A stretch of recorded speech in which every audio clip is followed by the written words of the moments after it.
आप लोग बेवक्त मांगने के लिए आ जाते हैं। हम यहाँ कुछ मांगने नहीं, कुछ देने आए। आपके मोहल्ले में नई नई रहने आई हैं। हम है रसिका और ये है हमारी बच्चियाँ। ए डोरी, मिठाई दो जी। कितना टाइम लगाती तुम? ये लीजिए। हमारे मोहल्ले में? लेकिन कहाँ? जी वो हाजी जी के यहाँ, शौकत महल।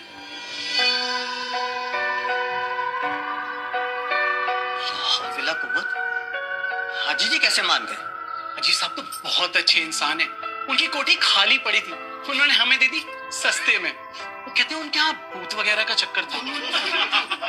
हमें तो कोई भूत ना मिला, लेकिन इतनी बड़ी हवेली मिल गई। और भूत मिल भी गया तो हम देख लेंगी। लेकिन ये मिठाई?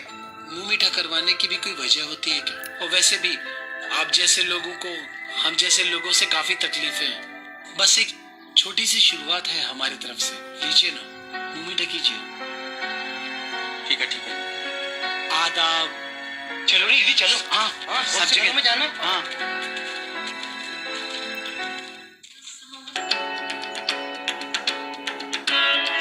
तुम्हारी कौन है वो उस्ताद? उसको बुलाओ। हुआ क्या? आप मुझे बताएं। हमने कहा ना, हमें उससे बात करनी है। चिल्ला क्यों रहे हो? बुला रही हूँ। जिज्जे, ओ जिज्जे। जिज्जे बड़े प्यार से बोला तो बहुत चिल्ला के पड़ा मेरे ऊपर। रुक जाओ, अभी देखते हैं। मियां आदाब, क्या बात है? आइए। हम ऐसी जगहों पर कदम नहीं रखते। ऐसी जगह से मतलब? वो जाने दो। हम सिर्फ ये कहने आए हैं कि तुम्हारी टोली में से एक नजर रखे हुए है हमारे बच्चे पर। ये कौन है बताइए, अभी खबर लेती हूँ। क्यों रे, कौन है? सामने आ रही, बताएं आप। सब तो एक जैसे लगते हैं तुम लोग। बेशर्म और बेगैरत। जनाब जरा तहजीब में बात कीजिए हमसे। तहजीब में ही है हम, इसीलिए अब इसे बात कर रहे हैं, वरना अब तक तो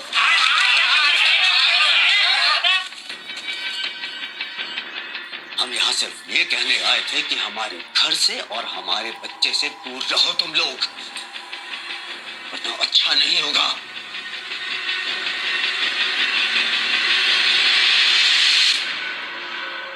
इस बात को कई महीने। बैठो। इसके लिए भी निकाल। जी नहीं शुक्रिया, हम खा कर आए हैं। हमारे हाथ का खाने में भी शर्म आती है। अरे हम भी वही मसाला डालते हैं जो तुम लोग डालती हो। देरी, खाओ खाओ।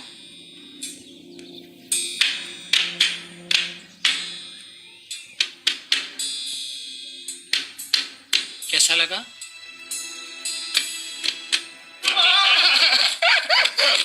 वो किराने वाला गुरुआ, हम तो वहाँ आटा लेने गए थे हम दोनों।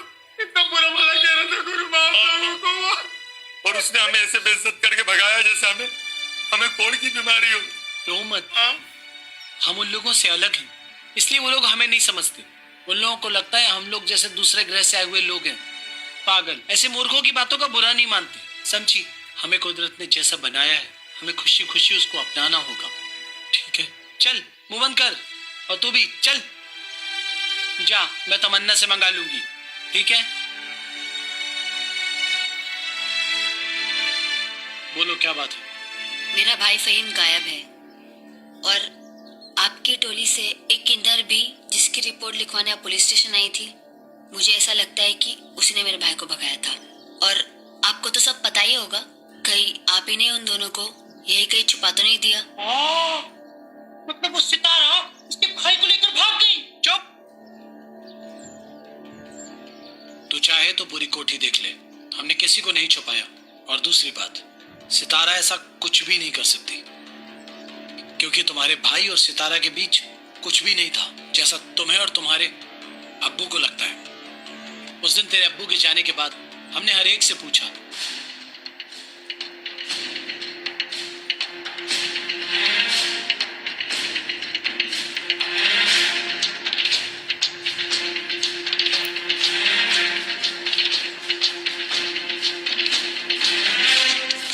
क्या चल रहा है तेरा और उस लड़के के बीच?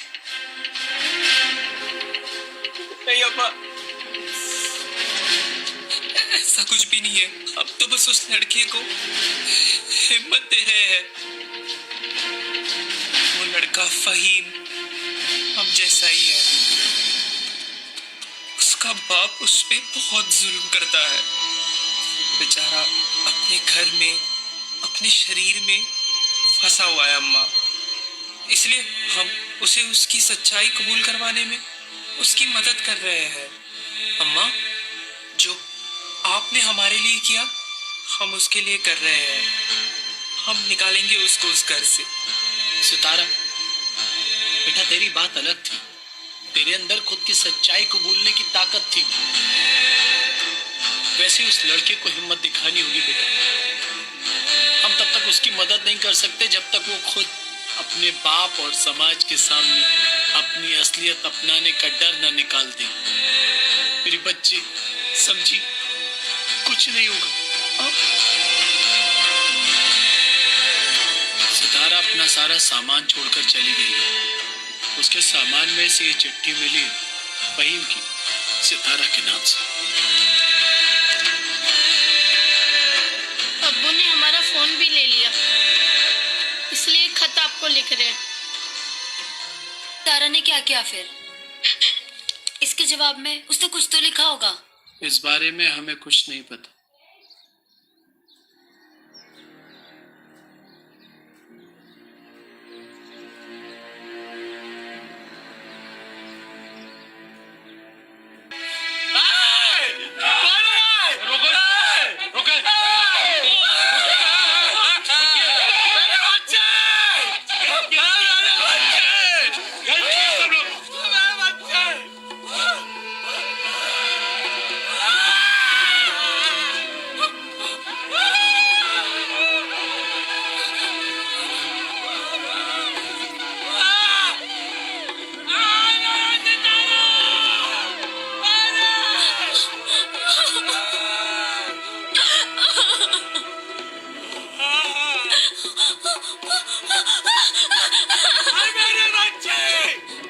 अब्बू आपने ऐसा क्यों किया उसके साथ? क्या जरूरत थी? हाय ना हमारा, क्या जरूरत थी?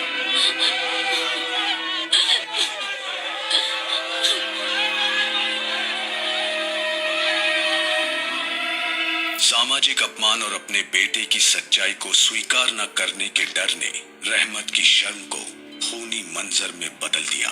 रहमत को उम्र कैद की सजा सुनाई गई और अब वो सिर्फ शोक में जीवन काट रहा है। रसिका और सितारा जैसे लोगों को हमारे समाज में अभी भी नीची निगाहों से देखा जाता है।